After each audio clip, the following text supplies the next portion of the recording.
Hello tout le monde. J'ai réfléchi à plusieurs façons de commencer cette vidéo et je pense pas avoir trouvé la bonne. Donc je vais tout simplement vous raconter mon histoire, notre histoire, les faits, comme ils se sont déroulés. Mais d'abord, je voudrais commencer par nier et contredire les rumeurs les plus folles que j'ai entendues parce que ça me bouffe en fait. Et je pense que c'est à cause de ces rumeurs-là que je reçois la plupart des menaces chaque minute sur mon téléphone, sur mes réseaux. Des menaces envers ma fille. Enfin, vous connaissez. Du coup, première chose, c'est que j'ai entendu qu'il s'agirait d'une agression envers un homme, une femme et envers ses enfants, qu'on aurait tapé. Stop. Ce n'est pas vrai, c'est totalement faux. Et ce n'est même pas de ça dont nous sommes accusés. D'accord? Donc vous mettez de côté, vous enlevez la femme et les enfants, s'il vous plaît. Deuxièmement, j'ai entendu que l'histoire serait partie de Ricardo et moi. On est en train de manger, puis on croit qu'on nous prend en photo. Alors on va dire, vous arrêtez de nous prendre en photo, et de là, ça part en cacahuète. Je vous arrête, ça n'a rien à voir non plus. Donc l'histoire n'a absolument pas démarré ni de moi ni de Ricardo. Nous étions à part. L'altercation a commencé sans nous. Voilà. Ça, c'est les points que je voulais éclaircir avec vous. Donc, pour reprendre les faits, voilà, ça faisait 3 jours que vous le savez, on était à La Réunion, dans un hôtel. Tout le monde savait l'hôtel où on était. Pendant ces 3 jours, on a croisé des fans, on a croisé des Réunionnais adorables, on a pris des photos de bon cœur. On a été ultra gentils. À la hauteur de l'accueil qu'on a reçu des Réunionnais qui ont été ultra sympas. Et heureusement, ça me fait garder un bon souvenir des Réunionnais, de l'île de la Réunion malgré tout. Ensuite, je voudrais aussi éclaircir un point. J'ai entendu Neouda et Ricardo sous coque, sous ci, sous ça. Comment vous dire? Ricardo ne se drogue pas. Ricardo fume des clopes. Voilà. Moi, ma famille sait, les gens qui m'ont connue savent que je ne bois pas d'alcool. Je ne fume plus de cigarettes depuis 1 an et demi. Je ne fume pas de joint. Je ne me drogue pas. Je ne fais rien. Je ne bois même pas d'alcool, même pour mon anniversaire. Tout le monde le sait. Tout le monde sait que Neouda, elle ne fume pas, elle ne boit pas. Par contre, j'ai vu que y a des personnes sur des plateaux télé qui se sont permis de dire certaines choses. Sachez que j'ai pris un avocat et que toutes ces diffamations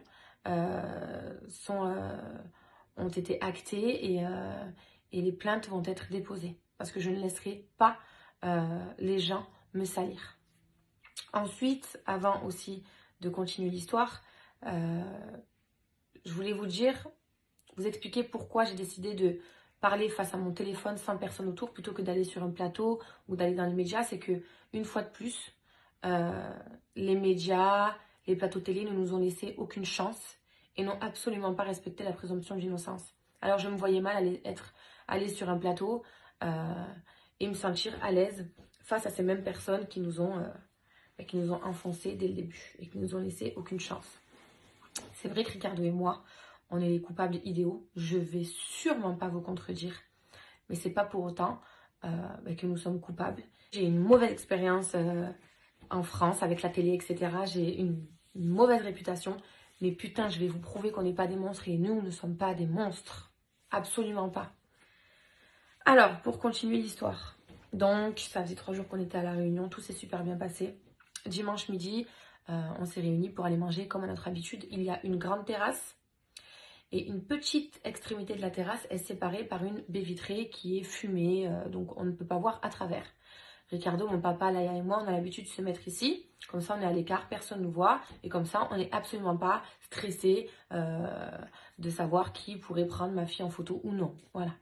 On a amené notre fille, c'est à nous de la protéger et c'est à nous de faire en sorte de s'éloigner un petit peu des foules et des téléphones, ce qui est normal. Et ce jour-là, on n'a eu aucun souci par rapport à ça. Johanna, la nounou, qui s'occupe uniquement des candidats des anges et qui ne s'occupe absolument pas de ma fille, ça a été dit, mais c'est absolument faux. C'est une personne qui travaille avec la production. Elle était en train de manger avec 3 candidats. À la fin de leur repas, je suppose, elle vient me voir et elle me dit, écoute, Nouda, Rika, moi je vais monter en haut, je vais raccompagner les garçons et ensuite je vais descendre vous voir. Donc on attend notre repas, on n'avait pas encore commencé à manger, on attend notre repas. Et puis là, j'ai un laps de temps de quelques minutes, j'entends, parce que je ne vois pas ce qui se passe dans l'autre partie de la terrasse, des applaudissements et 2 voix d'hommes en train de crier. Mon papa, ma fille et Ricardo ne bougent pas. Et moi, je décide juste de me lever, parce que je me dis quand même c'est bizarre, et d'aller voir. Et là, je vois Johanna, donc qui doit faire entre 1m60 et 1m65, ma petite Johanna, je l'aime trop en plus, qui se fait agresser d'une agressivité, au départ sans violence, mais agressivité quand même, qui se fait agresser et elle ne pouvait même pas répondre puisqu'elle ne pouvait tout simplement pas en placer une. Donc j'entendais mais de toute façon t'es moche, qu'est-ce que tu veux, qu'est-ce que tu viens me prendre la tête, tu crois que je suis qui, tu sais pas qui je suis ici, cassez-vous, on vous veut pas ici, nanana. On vous veut pas ici, nanana. Tu t'adresses pas juste à Johanna là. Là t'es en train de parler t'es en train de parler des anges en fait, tout simplement. Et moi ce qui me choque, c'est le fait qu'elle est assez petite, c'est une femme, et il y a 2 hommes qui sont en train de lui crier dessus, en train de la rabaisser, plus ses applaudissements. Donc je me permets d'y aller et de me dire, mais stop, arrêtez de lui crier dessus, en fait, ça va pas de crier comme ça sur une femme. C'est pas possible, on parle pas comme ça à une femme, en fait. Et à mon tour, je me fais allumer. Et ça repart de plus belle. Mais vous croyez où? Mais on s'en fout de vous, etc. Qu'est-ce on s'en fout de vos photos? Moi, pour le coup, je savais pas que ça parlait de photos, puisque j'étais pas là au début. Donc je savais même pas pourquoi l'altercation avait commencé.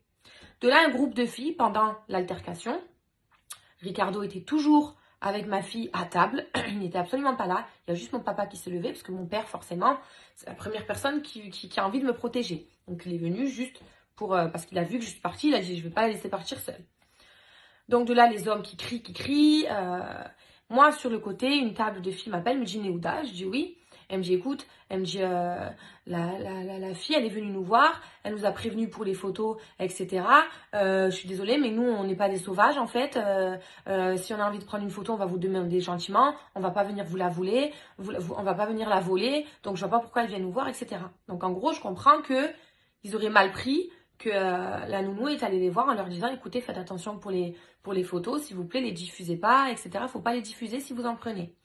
En gros, c'est une histoire qui est partie d'eux, ils ont mal pris que la nounou vienne leur dire faites attention pour les photos, etc. Et de là, je leur explique, je leur dis écoute, elle fait son travail, elle est venue vous voir, c'est pas personnel, elle fait son travail, donc elle est juste venue, un peu prévenir tout le monde qu'il fallait faire attention, c'est tout, sans aucune méchanceté. Et dans tous les cas, je ne pense pas que ça vaut en échange de se recevoir une agressivité pareille de la part de 2 hommes, des t'es moche, des qu'est-ce que tu veux, bouge de là, tu prends pour qui à venir me parler à moi. Du coup, moi, je réponds à ces filles-là, je leur dis, voilà, moi, vous comprenez, hors de question, que je l'entende se faire insulter et se faire rabaisser de moche, etc., sans rien dire. Et de là, le fils du maire m'entend dire, moi, vous comprenez, je peux pas laisser accepter qu'on la traite de moche. Mais comme c'est lui qui a dit, t'es moche, nanana, il me regarde et me dit, c'est moi qui ai dit qu'elle est moche. Qu'est-ce que tu vas faire? Qu'est-ce que tu vas faire, toi? Je dis qu'elle est moche, je continue à le dire. Tu vas faire quoi, toi? Tu permets d'ouvrir ta bouche? Entre autres. Hein. Et de là, une dispute éclate donc encore plus entre lui et moi. Et je lui dis, mais c'est quoi cette manière de parler en fait? J'ai dit, on est des filles, je vois pas pourquoi elle est... Moi, je reviens sur le côté, on est 2 filles, mais moi, ça me choque à quel point genre, on peut être aussi agressif face à 2 femmes en fait. Et de là, en fait, il s'approche vers moi. Et tout ce que je vous dis, c'est noté, c'est dans ma déposition que j'ai faite au commissariat de Saint-Denis. Et donc, du coup, et à ce moment-là, donc le fils du maire s'approche vers moi, en fait, avec la main devant. c'est allé très très vite. C'est-à-dire que dans ma déposition, j'ai expliqué, je vais pas mentir, je peux pas vous dire qu'il allait pour me frapper, je peux pas vous dire qu'il allait pour me gifler, pour m'étrangler, je ne sais pas. Maintenant, il est allé vers moi en criant et en ayant la main en avant. En ayant la main en avant. Ça, dans la loi, c'est une agression. Tout comme moi qui crie sur quelqu'un euh, euh, dans l'optique d'être méchant, c'est une agression aussi. Donc de là, Ricardo qui n'avait pas bougé jusqu'à présent, je vous l'assure, et les témoins le disent et peuvent vous le dire, et je reçois des centaines de milliers de messages et je vous les montrerai. Ricardo n'avait pas bougé jusqu'à ce moment-là où il voit le fils du maire s'approcher vers moi violemment et agressivement, et il vient pour le stopper. Il le repousse. Il y a une différence entre pousser et repousser. D'accord? Pousser, c'est violent. Repousser, c'est de la protection. Donc Ricardo le repousse. À partir de ce moment-là, ils se sont, le maire, le fils du maire, le gendre, la mère, se sont rués. Ils ont littéralement sauté sur Ricardo, c'est-à-dire qu'ils l'ont englouti. Je ne le voyais plus. De là, j'ai paniqué. J'ai hurlé. Ma fille était témoin. Elle a vu son père et elle criait « Arrêtez, arrêtez » avec sa petite voix. Voilà. Ensuite, mon père, qui a 65 ans, est rentré dedans pour essayer de... Moi, j'avais envie, mais putain, c'était violent, en fait. Donc, j'avais envie de rentrer, mais je pouvais pas, j'arrivais pas, en fait. Mon père, lui, qui a 65 ans, il a essayé de sortir Ricardo. Il a fini par réussir avec de l'aide. Donc ensuite, certaines personnes me diront, oui, mais on voit ça, ça. Alors, dans les vidéos, à un moment donné, évidemment, vous apercevez Ricardo bouger. Il n'est pas resté comme ça, en fait. Il a tout fait pour se défendre face à 5 personnes. L'agression vient du fils du maire. Étonnamment, le fils du maire, on en a entendu parler que depuis hier. Nous, à la première heure où on a été entendu par la police, on a directement parlé du fils du maire. Et le pire pour nous dans tout ça, c'est ce qui s'est passé après. Donc, nous sommes allés au commissariat, il y avait la garde à vue. Puis pendant ce temps-là, il y avait une campagne de haine qui nous visait. Tout ça à l'initiative du maire, qui a raconté un tas de mensonges que tous les réunionnais, enfin, qu'une partie des réunionnais ont cru. Et les réactions ont été assez violentes envers nous.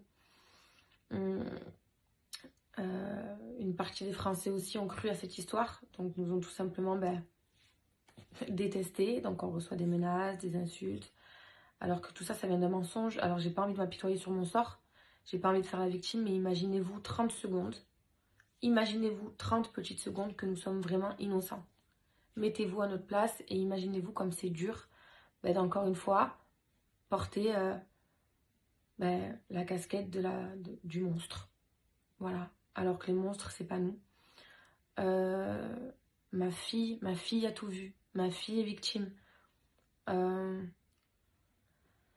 Enfin, tout ça, ça va être réglé. Ça va être réglé en justice. Mais tout ça, ça laisse des traces.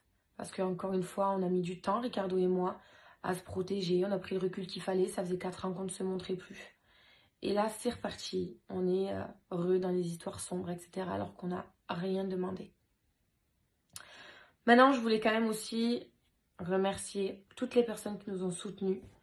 Je voulais aussi remercier Valentin, Wassim, tous les comptes télé qui nous ont soutenus, qui ont mené des investigations, qui ont payé en plus. Donc merci beaucoup. Et voilà, il était important pour moi de rétablir la vérité. J'aimerais que vous me croyiez. J'aimerais avoir votre soutien pour une fois. J'aimerais juste de la solidarité parce que je vous jure qu'on n'y est pour rien. Et ne croyez pas tout ce qui se dit. La vérité est en train de sortir. Et les personnes coupables seront condamnées. J'y crois et on fera tout pour. En tout cas, on est soutenus, on est aidés, on est accompagnés. Et on est ensemble, on se soutient. C'était important pour moi de rétablir ma vérité et la seule vérité.